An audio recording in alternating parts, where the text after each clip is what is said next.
A federal courtroom. Washington, D.C. dead silent. My uncle points directly at me and says 5 words that make every reporter in the room stop breathing. She stole $60 million. The judge leans back. Someone gasps.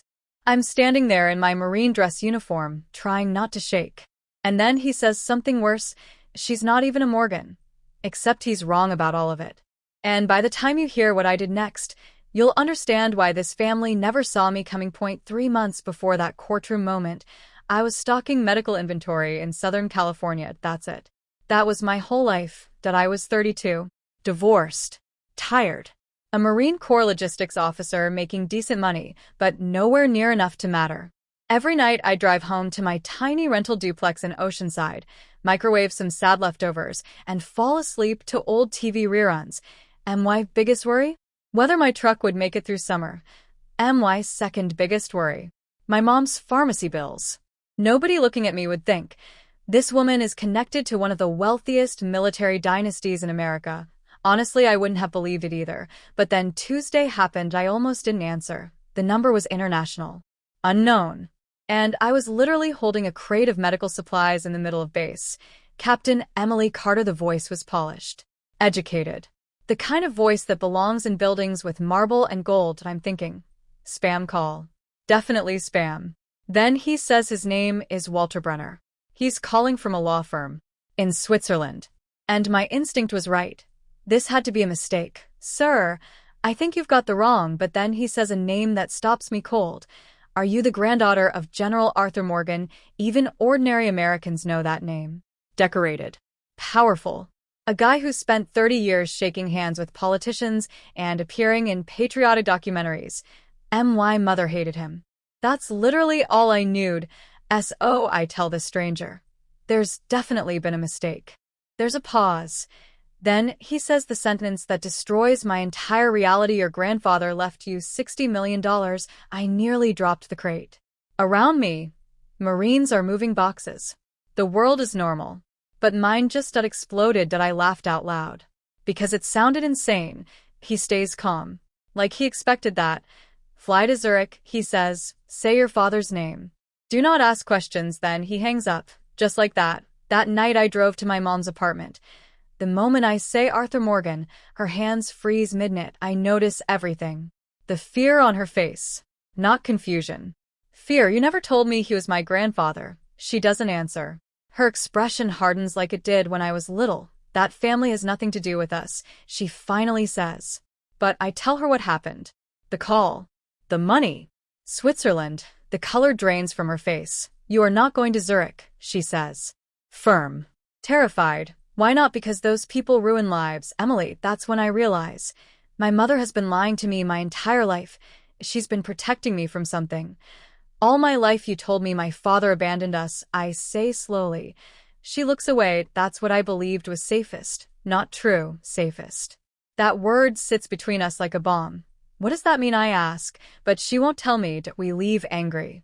I drive home through thick coastal fog feeling like my entire childhood just became a lie. 2 days later, my half-brother Daniel shows up. He owns luxury car dealerships. Expensive watches. The kind of guy who measures everything by money. He walks into my little duplex, looks at my old furniture, and says, so this is where America's newest millionaire lives. Did I cross my arms? Did Mom tell you she's terrified? She's hiding something? Daniel thinks I'm chasing a fantasy. Some dead rich guy's scheme. He doesn't believe any of this is real. I hand him the business card the lawyer sent. When Daniel sees the law firm's name, his expression changes. That's real, he admits quietly. I checked it, but he still says no. Don't go. You're being manipulated. After he leaves, I can't sleep. I go to my closet and pull out the wooden box my mother kept hidden when I was small. Inside, old photographs, military patches, yellowed newspaper clippings, and one torn picture. My mother is standing beside a Marine officer, but his face has been ripped away. That's when it hits me. She didn't destroy that picture because she hated him. She destroyed it because she was terrified someone would recognize him. My mother had erased my father from existence. And now I needed to know why. 3 days later, I'm on a plane to Switzerland, carrying one duffel bag, my dress uniform, and about a million questions. As the California coast disappears beneath me, I feel something strange. The woman leaving wasn't the same one coming back. When I arrive in Zurich, the bank looks nothing like I expected, and marble columns. No gold lettering. No armed guards. Just a quiet gray stone building tucked between luxury shops near the lake. IT looks like a place where powerful people disappear for conversations. I'm standing outside in wrinkled civilian clothes, jet-lagged, still wearing my military posture. I feel completely out of place. Inside, everything whispers money, soft piano, expensive leather, polished wood that reflects light like mirrors. Men in tailored suits carry folders instead of computers. I walk up to the receptionist and say I'm here to meet Walter Brenner. She checks her computer. There's no appointment under your name, of course there isn't. But then I remember the instructions. The secret password. I lean closer and say quietly my father's name was Captain Jonathan Morgan. Everything stops. The receptionist's face freezes. She stands up so fast her chair rolls backward. Within 30 seconds, 2 men in dark suits appear. They look at me with something that isn't quite respect, but it's close. Point one says, "Please come with us." They escort me to a private elevator that requires a fingerprint scan. That's when I realize this isn't just inheritance paperwork. This is something much bigger. The elevator opens onto a private floor overlooking the entire lake. That's where I meet Walter Brenner. He's older than I expected. Mid-70s. White hair. Calm blue eyes like a doctor who already knows the diagnosis. "Captain Emily Carter," he says warmly. "Thank you for coming." Did I shake his hand? My palms are sweating. "Did you actually know my grandfather for over 40 years? He motions me toward a chair beside massive windows overlooking the water. Coffee arrives immediately. Real coffee. Not the motor oil they serve on base. I sit holding the cup while he opens a thick file folder. Then he studies me for several seconds. "You resemble your father more than I expected." That sentence hits harder than anything. Nobody has ever told me I resemble my father. Nobody ever talks about him. What really happened to him, I ask. Walter folds his hands. "Your mother told you he abandoned your family, yes." That wasn't true. The room suddenly feels smaller. "Your father," Walter continues slowly, "served in Marine intelligence during the 1990s. Officially, he died during a classified overseas operation." He pauses. "Officially, that word has weight to be who I ask. Who betrayed him?" Walter looks toward the lake before answering. "Possibly. Members of his own family." Did I actually laugh once? Because it sounds impossible. But 3 days ago, I didn't know my grandfather existed. Walter slides photographs across the desk. The first shows a young Marine officer standing beside General Arthur Morgan. My breath catches. The officer has my eyes. My jawline. I feel angry suddenly. Angry at my mother for lying. Angry at decades of missing answers. Angry at being kept in the dark. Walter gives me time. "Your grandfather spent decades trying to uncover what happened to Jonathan," he says carefully. "And then, shortly before he died, he changed his will." "Why me?" I ask. "Because you enlisted in the Marines," Walter answers. "He followed your career quietly for years. He believed you carried your father's integrity." I lean back slowly. This old man watched my life from a distance. Watched me struggle through deployments, divorce, debt, hospital visits with my dying mother. Part of me feels violated. Another part feels seen. General Morgan's children expected to inherit the estate equally. Walter says, "I know exactly who he means." "Richard Morgan," I say quietly. "Yes, and he wasn't happy about me." Walter almost smiles. That's one word for it. Then his expression turns serious again. He hands me a sealed envelope bearing my grandfather's signature. Before I open it, Walter speaks carefully. "Your inheritance is protected under Swiss and American law. However, your grandfather attached conditions." "What kind?" "He requested you review certain family records before claiming the money." "Why?" "Because he believed you deserved the truth." My fingers feel cold opening the envelope. Inside is a handwritten letter. The handwriting is firm but uneven from age. "Emily, if you are reading this, then I failed to fix what my family destroyed. You are the last honest Morgan left." I stop reading. The room becomes painfully quiet. "Last honest Morgan, I don't even know these people." Walter slides another folder toward me. Inside, photographs spanning 30 years. Military records. Financial documents. Newspaper clippings. Did I see my Uncle Richard's name again and again? Defense contracts. Weapons manufacturing. Political donations.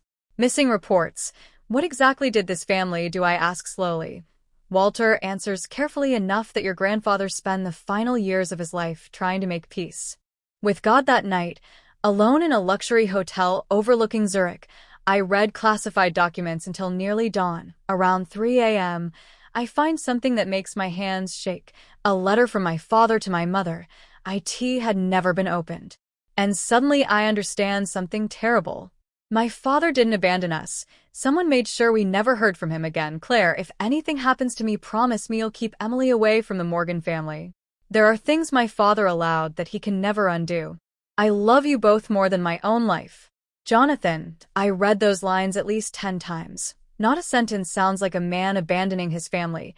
It sounds like a man trying to protect us. My mother received this letter, and she chose never to tell me. The next morning I'm back at the bank. Walter notices I haven't slept. You've been reading all night, he says. Yes, I answer, and my mother lied to me my entire life. Walter adjusts his glasses carefully. Your mother was frightened, Emily. That doesn't excuse it. And he admits quietly that it does not. We sit in silence for a moment. Outside, Zurich looks peaceful. Inside me, nothing is peaceful anymore. I open the folder again. These references to defense contracts. Missing reports, I say slowly. What exactly was my father investigating? Walter hesitates long enough to make me nervous. Then he speaks carefully. In the early 1990s, Jonathan discovered evidence that military suppliers were overbilling the government through fraudulent overseas contracts. But here's the crazy part, one say. This involved senior officials, private defense companies, political connections. Did I stare at him? And my family was involved. Members of your family profited from those contracts. The room suddenly feels colder. I've spent my adult life in the Marines. We talk about honor, Duty. integrity, sacrifice. Those words aren't decorations to me. Marines lose marriages, lose health, lose years with family, because we believe civic means something. Now I'm learning my own bloodline might have used patriotism like a business strategy. As my father threatened them, I ask. General Morgan believed Jonathan intended to testify, and then he disappeared. Yes, you keep saying General Morgan believed. Why not say knew? Walter's face tightens. Because nobody was ever recovered. That sentence hangs in the air between us. Nobody. Later that afternoon, I'm on a video call with an American attorney for the first time. I hear my Uncle Richard's voice. You should have stayed in California, he says coldly through the screen. And greeting. No introduction. Just hostility. I sit straight in the leather chair. And you should have told the truth 30 years ago. His expression darkens. You know absolutely nothing about this family. I know my father wrote letters my mother never received, I say. Richard exhales slowly through his nose. You think Jonathan was some kind of hero. He was reckless. He was a Marine. He was naive. Richard snaps. He thought exposing corruption would somehow purify the world. I watch Walter sitting silently beside me. Did you love him at all? I ask. That question hits Richard harder than I expected. For a second, he looks older, tired. Then the mask returns. If you challenge this family publicly, he says, your life will become very unpleasant. I almost smiled. I'm a Marine, Mr. Morgan. Unpleasant is usually before breakfast. Walter meets the call before Richard can respond. The room stays silent for a few seconds. Then Walter actually smiles. For the first time since arriving in Switzerland, I realize something. I'm not afraid of him anymore. Walter asks me the question I've been asking myself. What will you do? I think about my uncle standing in some Virginia mansion polishing his reputation. I think about my mother struggling to afford cancer medication while he counts millions. I think about my father, the Marine who tried to do the right thing and then disappeared. I'm taking the money, I say quietly. Walter nods like he knew I would. But not for me, I continue. Not for the inheritance. Then why? Because Richard Morgan is not going to inherit what my grandfather left behind. He's not going to use it to bury the truth about what this family did. And he's not going to laugh about my father anymore. Walter actually gives me a small approving nod. Maybe there's a little Morgan in you after all, he says. I lean back slowly. Maybe, I answer. But the honest kind point. 3 months later, I'm standing in federal court. My uncle points at me and says I stole from a dying old man. He says I'm not even a Morgan, and for a second, reporters actually believe him. The judge leans back. Cameras flash. But then the evidence appears. The contracts. The fraud. The money trail that my grandfather spent decades documenting. The letters my father left behind. Everything. Richard's face goes pale, and I realize something in that moment. My grandfather didn't just leave me money. He left me ammunition. He spent his final years building a case against his own children. He was waiting for someone with the courage to use it, someone with nothing to lose. Someone like me. As Richard's lawyers start scrambling, I think about my father, about the Marine who tried to do the right thing, about the woman my grandfather saw in me before I even knew myself. The courtroom erupts into chaos. Cameras flash, reporters shout questions, and I just stand there in my Marine uniform, finally understanding sometimes the person who seems most ordinary holds the power to change everything. Sometimes the revenge isn't about money. It's about truth, and sometimes family doesn't get to decide who wins.